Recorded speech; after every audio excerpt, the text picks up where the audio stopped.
The silence of the old house was a fragile skin, often broken by sounds that shouldn't be there. From the sealed basement door, faint echoes bled into the still air, like sorrow exhaled by stone. They were not words, these sounds, but the ghosts of feeling, thin, reedy whispers, edged with profound sadness. Across the silent hall, a forgotten puppet shifted, his jointed limbs tense with a quiet, unmoving dread. Each sigh from below seemed to resonate within the doll's porcelain shell, stirring an echo of a past she couldn't claim.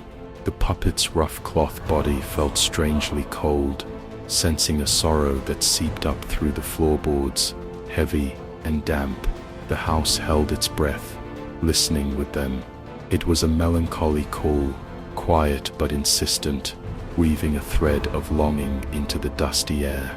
The doll sat unmoving, yet her painted gaze held the reflection of a deep internal ache. The puppet remembered only quiet, the dark of the box, the stillness. These basement sounds were a disruption, a key turning in the lock of forgotten despair. He hung slackly, his gaze drawn downwards by an invisible weight. The subtle urging grew, a patient, sorrowful beckoning that seemed to promise not answers, but communion with the ache. The latch on the basement door gave a slow, soft click, yielding to an unseen pressure, pulled by the quiet current of regret. The porcelain doll slid from the floor, her movements unnervingly smooth in the dim light.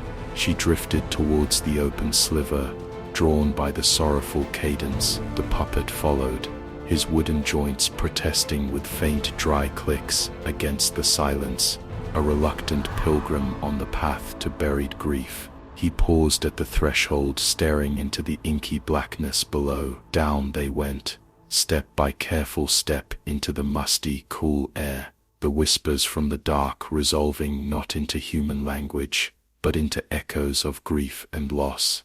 Each descending step felt heavier than the last, burdened by the weight of unseen tears. At the bottom, they stood in a damp, empty corner, the voices now faded entirely. Only the profound, heavy silence remained, a stillness that felt not like emptiness, but like the palpable presence of a vast, concluded sorrow. They heard nothing more, but felt the deep, unyielding weight of everything that had wept here, long ago in the dark.